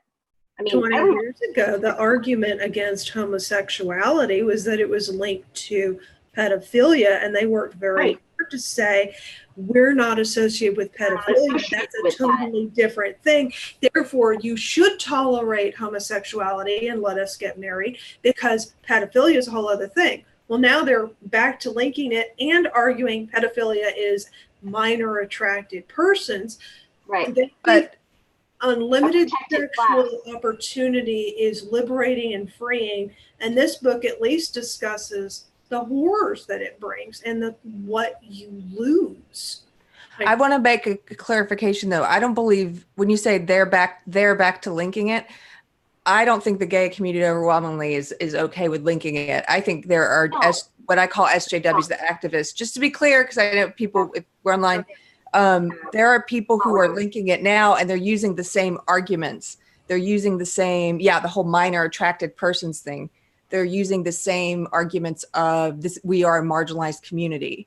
And so people who are in quote unquote marginalized communities, what I'm hearing you say and what I agree with is that they should be the most offended, because it's like, wait a minute, you're trying to compare yourself to me, but you're actually talking about abusing children. Like there's no comparison. My community, which comes so far in rights and things like that, to something that we still, I mean, I would think that collectively we still do find this abhorrent. I would hope that we do, that we should find any type of abuse of children and sexualization of children at these young ages to be something that we shouldn't do. I mean, it actually changes people, changes everything about them when they're sexualized at these early ages, and there's no excuse for it. I mean, it's really harmful. This is why they're using they're using the gay community as cover, because they know that's what I'm saying. It's like a beard. They're not allowed to criticize. So that's why they're choosing because it's a marginalized community. If they could get away with doing this through the Muslim community or some other community, they just want cover. And if you just do it blatantly, like you said before, like, oh, if there was an 11-year-old girl that was at a strip club, like everyone will be up in arms. Right. Yeah, because there's no cover. There's no protected class involved that you can't criticize. But that's, I think they're using the gay community, and I'm glad that there are a lot of people in the gay community that are waking up to this and pushing back. But people that are standing against it, I mean, people like Blair White and things like that. But, just like what you talked about the other day with Mario Lopez and how he backpedaled on the whole thing. And that's really disappointing. I mean, why is it that we feel like as a society that and talk about no heroes.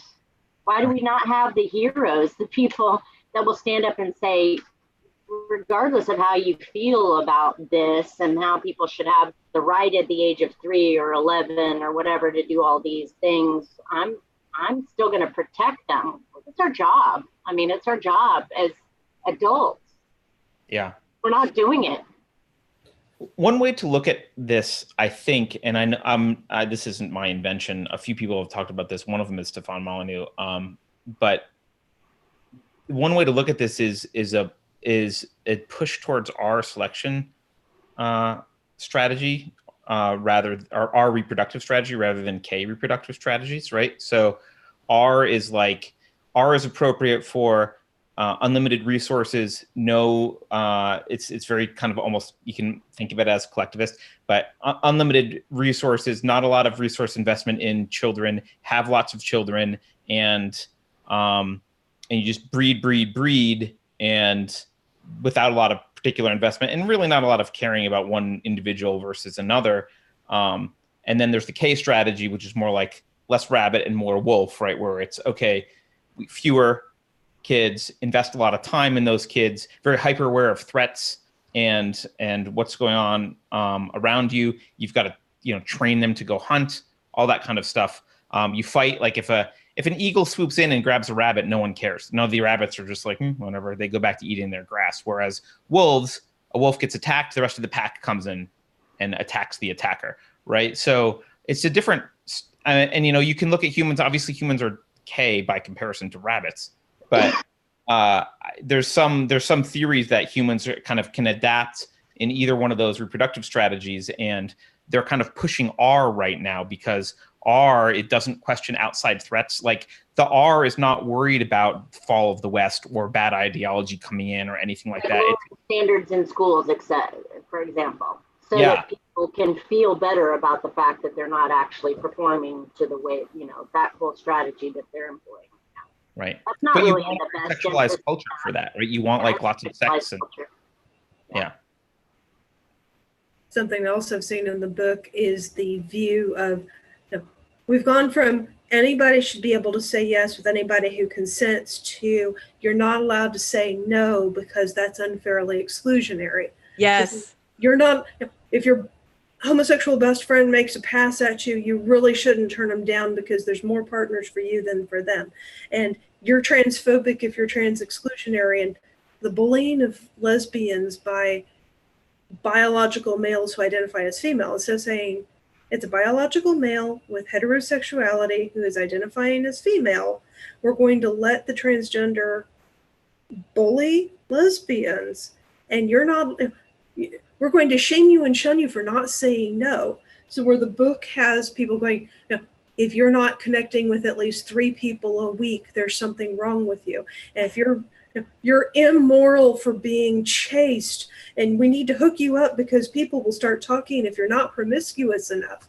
I'm like, we've got the American Psychiatric Association arguing that we need to accept cheating on your partner and polyamorous relationships because we can't exclude the people who aren't being monogamous.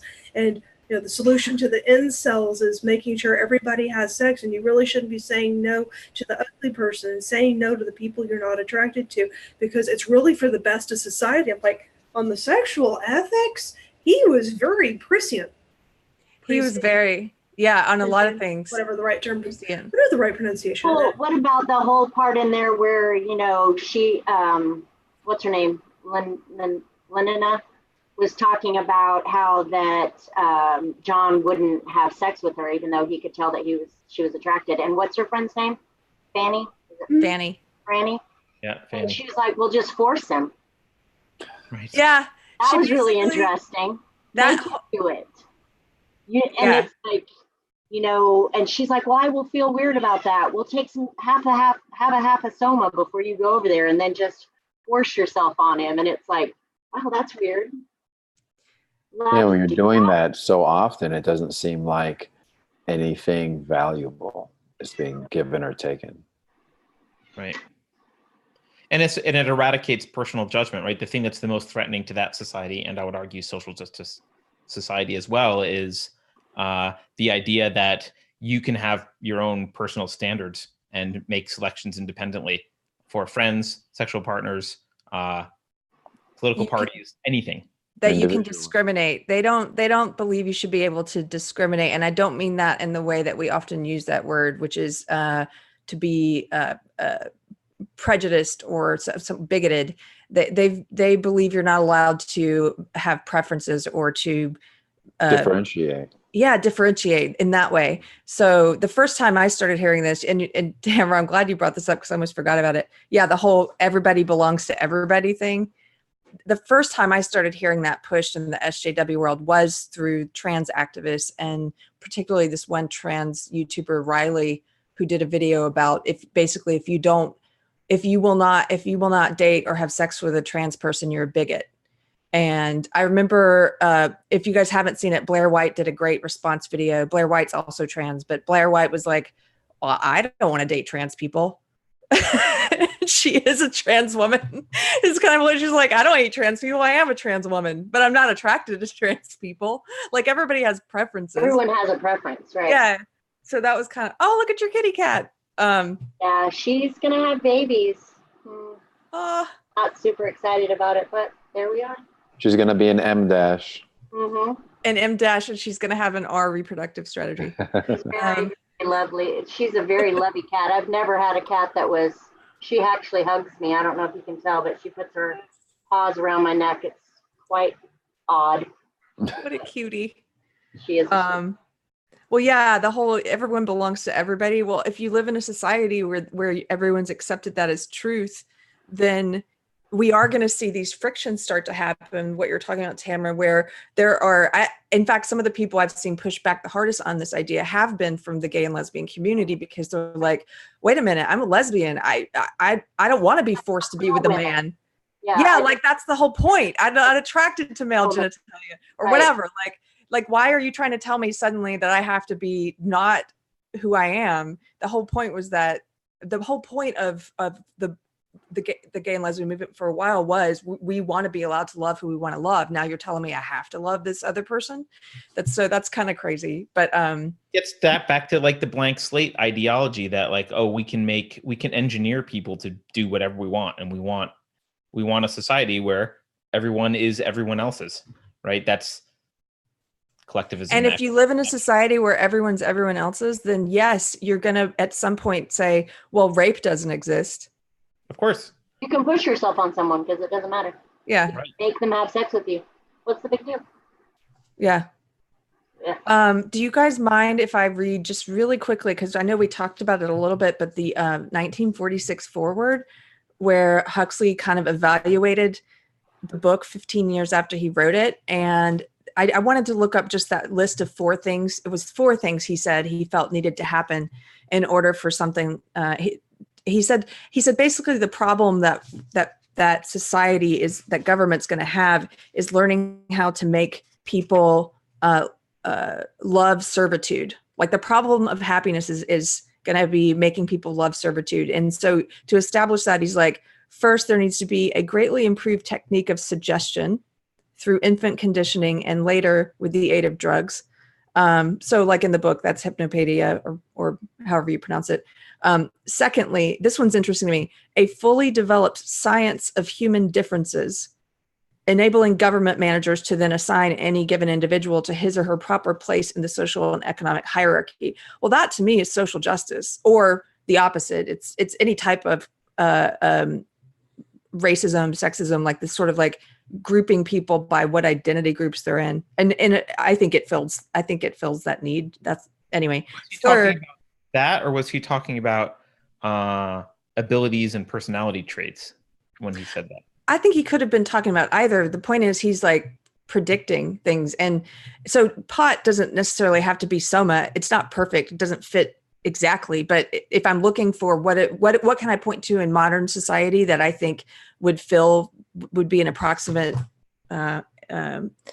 peg for this whole, it would be social justice ideology for me, and pot probably for Soma. But so that gets to. Can I question the pot for a second?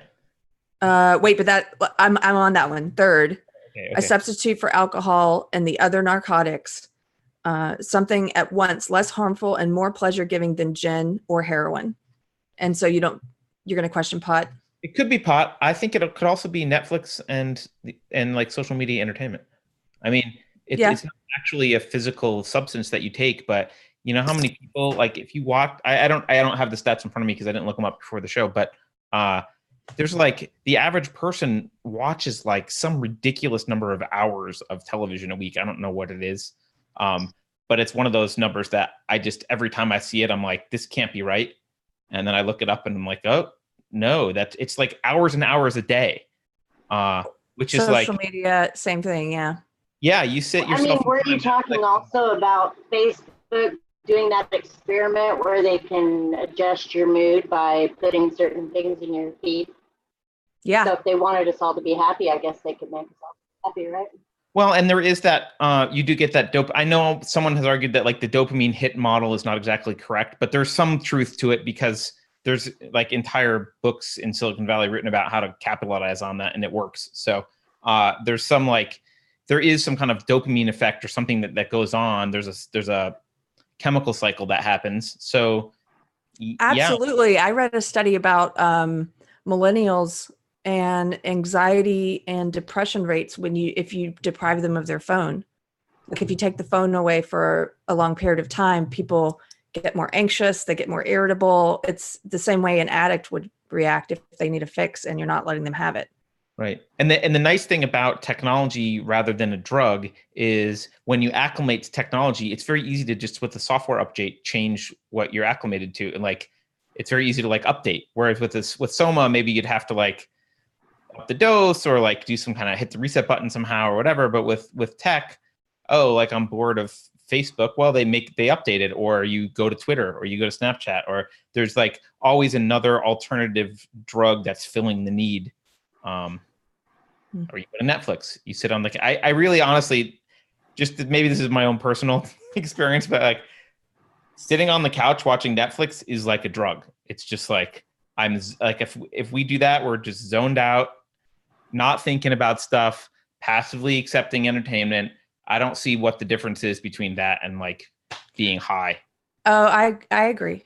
And I'm guilty. Well, they do it in chapter 14 where they're talking about when the mother is dying and having, she's dying in company with all the modern conveniences. The air's playing music. They've got the TV running day and night. They change the perfume automatically every 15 minutes.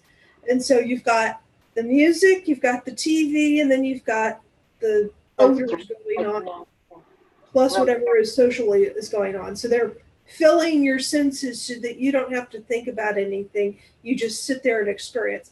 I remember somebody describing TV as a one-way conversation. Yeah. And so here's one, here's another, here's 3 sensory channels wherever you want your attention to go, and you'll feel like you're socially engaged, and then there's 20 other people in the room just in case. Yep. Carrie, sorry, you were on number 3. So oh yeah, that was great. The last one was not as interesting to me because maybe it'll be interesting to you guys. Number 4, a foolproof system of eugenics designed to standardize the human product and so to facilitate the task of the managers. I don't have any ideas about that one. I think we're doing that. I think that's a plan, isn't it? We can already, I mean, people who have good money, I mean, I don't know, maybe I'm wrong. I think can't you already kind of select whether or not you have a boy or a girl? I think World War II scared people off of eugenics in the way that I think he's leaving it in the West, but it is happening in China. Earlier, right. The monkey or some other primate human hybrid thing that was going on. Yeah, like I think it's happening. It's just not happening in the US very much because I think we were all pretty scared away from that kind of eugenics. Prenatal genetic testing is pretty common, and it's 90+% of the kids with Down syndrome get selected. Are aborted. On the genetic tests using the fetal DNA in the mother's blood so that they can do it at 3 months instead of 5 months so that it's less ethically problematic and less stressful on the mother to do a termination. I did amniocentesis with my kids. I know they do a lot of that. Yeah, but it's for things like Down syndrome or clear, like it's not as we're not in a world where a couple says, I want a baby who really is good at the violin and has brown eyes and black hair and is this tall. Like we haven't really done that.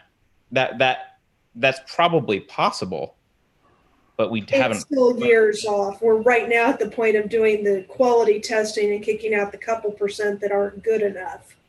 Yeah. Whereas you're talking about the custom-made luxury products, which we're probably 20, 30 years off because we don't have all of that genetic information. They had the first kids genetically engineered to be immune to HIV born in China this year. So they are making progress in that regard.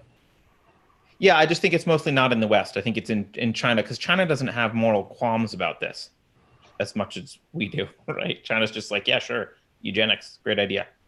Well, people with Down syndrome are disappearing. Yeah. That's another issue. Pete, I I was think that we're not doing it yet, but I think that we are creating an environment where people will be okay with it. Yeah. It's just like tracking devices, for instance. Let's talk about that. Like, you know, I mean, 20, 30, 40 years ago, you talk about putting a tracking device in a person and people would be like, you've lost your mind. That would be a horrible idea. And yet I think then, you know, we have kids that are disappearing. We have elderly that have dementia. And, you know, it becomes a more palatable idea that might be something that would be good to be safe.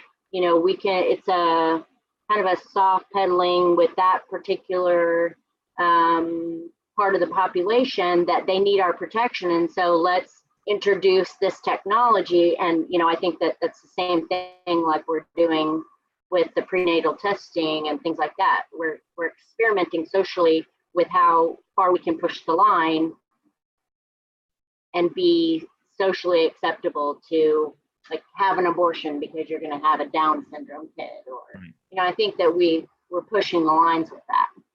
Yeah, and the things like the tracking, like you mentioned, like, oh, the kids are missing or whatever. Like, I don't think more kids are missing proportionally. I think it's just we know fear-mongering about things that are happening and trying to gin up concern for stuff so that we can sell them on ideas like, how about you embed a tracker? Because, you know. That's exactly what I was saying. I just wasn't doing it well.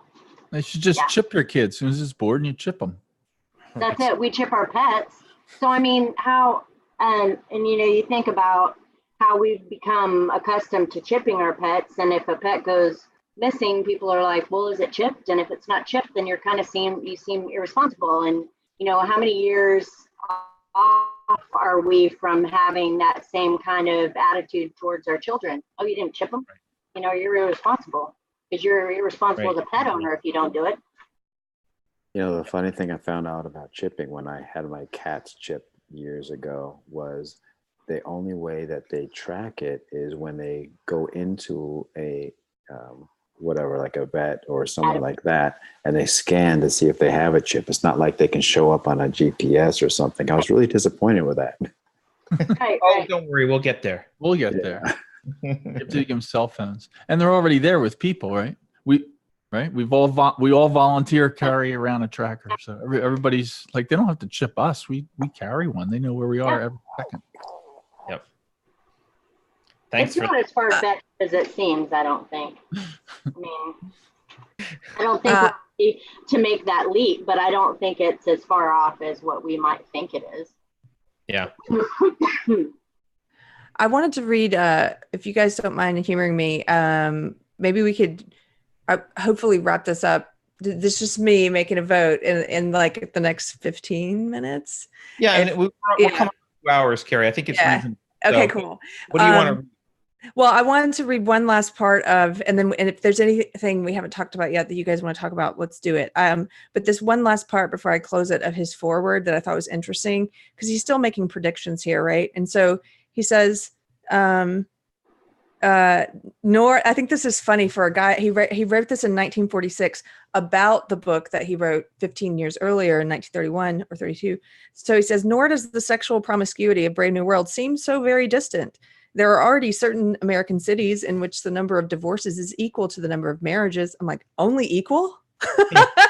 Did you pass that? Did we pass that? Way past that? And he goes, in a few years, no doubt, marriage licenses will be sold like dog licenses, good for a period of 12 months with no law against changing dogs or keeping more than one dog at a time, more than one animal at a time. But he's going on to make more predictions. And then this part is really kind of crazy. He says, all things considered, it looks as though Utopia were far closer to us than anyone only 15 years ago could have imagined. Then I projected it 600 years into the future. Today, it seems quite possible that the horror may be upon us within a single century. And he used the word utopia? Yeah. Thank you. Yeah, and horror though as well. Yeah, both. So he was wrong. It's not going to take 600 years. Yeah, I think you're probably right. Is there any other? I have a semi-related but not directly related to the book question for everyone. So if there's anything else we want to talk about in the book, let's do that first. Pete, by the way, we don't see you, but welcome. I don't know if we can. There he is. Thought I saw baby feet kicking in one of his brief scenes. Yeah, someone in the chat says, "Oh, a baby." I thought I heard a baby. There was a baby. Yeah, there was. Aww, Oh. sweet. Well, and by the way, guys, thank you so much for turning out. This is the first time we've done this Unsafe Space Book Club, and I think it's been great. And I appreciate you guys. Sunday nights we knew it would be maybe hard to get people out, and then also Carter and I were like, well, are people going to come? We're like, well, we're losers. Maybe they'll come be losers with us. A loser? I'm joking. Bye. No, but this is what I enjoy doing on a Sunday night. This is fun. Yeah. Mm-hmm. Talking about and anyway, I really appreciate it. Can we? I want to propose a book for next time, which is the obvious choice for the next book, because I want to compare the two. I want to read 1984. I want to. What does everyone think? Do it. I'm excited for that because I haven't read it yet, and I've always wanted to. I haven't read it in a long time. All right. Every time I read it, it's more and more relevant to things that are happening right now. I think it's the best book ever. It's Okay. I love it. So this is Stephen. Just to be for those who missed, Stephen hated this book, but 1984 is the best book ever. So this is. Yeah. I like things to be a bit kind of miserable. All right. We'll do 1984. We'll pick a date. Pete, by the way, you didn't say anything. Anything you want to add before we? I feel bad that you're here, and maybe I shouldn't feel bad. That's okay. Sorry, I was. It's hard to participate when you're on a motorbike. I just pulled into a coffee shop and I just chipped in. I thought I'd stay quiet till I figure out what you guys are talking about. Can you hear me right now? Yeah. Okay, cool. I was wondering, one thing is when I was listening to the audiobook, which I highly recommend if you get the one that's narrated by Michael York. I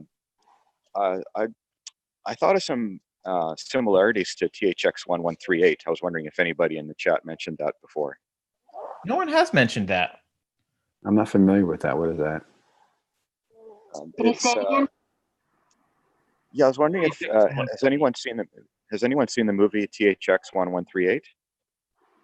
Probably where you had, I'm trying to remember, it was one of Steven Spielberg's first movies where he had the robots chasing the guy, but everybody's drugged into compliance. That's kind of the last bit of it, sort of like the action ending to it. But the first half of the movie I thought was quite interesting as far as controlling the population with medication and starting people off at a very young age and all that sort of thing. If you haven't seen it, I do highly recommend it. I saw it a long time ago, and I don't remember enough of it at all. But it is the Steven Spielberg one, or not the Steven George Spielberg. Lucas. I mean, George Lucas. Yeah.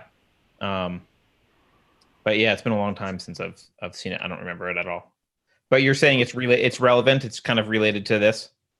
I think very much so, and I think when you watch it, you'll just continuously make comparisons. All right. Well, if we could, without getting in trouble with copyright, if we could watch a movie together online, we would. But we probably can't. So we screening party. Yeah. If I find a way to do it, I'll let you know. All righty. And there's a 1984 movie. I just watched it a couple months ago. Was it any good? It's really good. I hated it. Really good. No, it's really good. So you saw it? Yes, I've seen it, and it's one of my favorite books, and I think it's a great adaptation. It's just really brings the spirit across. Oh, good. I liked it. I thought it was good. I haven't read the book in a decade or so, but I like the movie. And I've read the book several times. Well, it's time to read the book again. Yeah, I haven't read it in a long time either, so this will be fun. Can I just drink a beer and watch a movie again? No, you must conform. Soma, 2.5 grams. Soma. Watch the movie. All right. Well, thank you everyone for joining. This was a lot of fun. Well, I thought it was a lot of fun anyway. It also forces me to read books that I've been meaning to read that don't get around to. So cool. Yeah, thanks for setting this up. This is really nice. Yeah, Right. thanks for taking your time out of your day and joining us on the chat, everyone. We'll do this next time. And Carrie- thank you to people who are, I think we've even maybe have some people in time zones where they're up at crazy hours. So thank you. Yeah. Yeah. And we'll send out a time for the next one, but it'll be roughly a month. We figure a book a month should be good for everyone. So. Good. All right. Later, everyone. Bye. Bye. Have a good day. Have a good night. Night.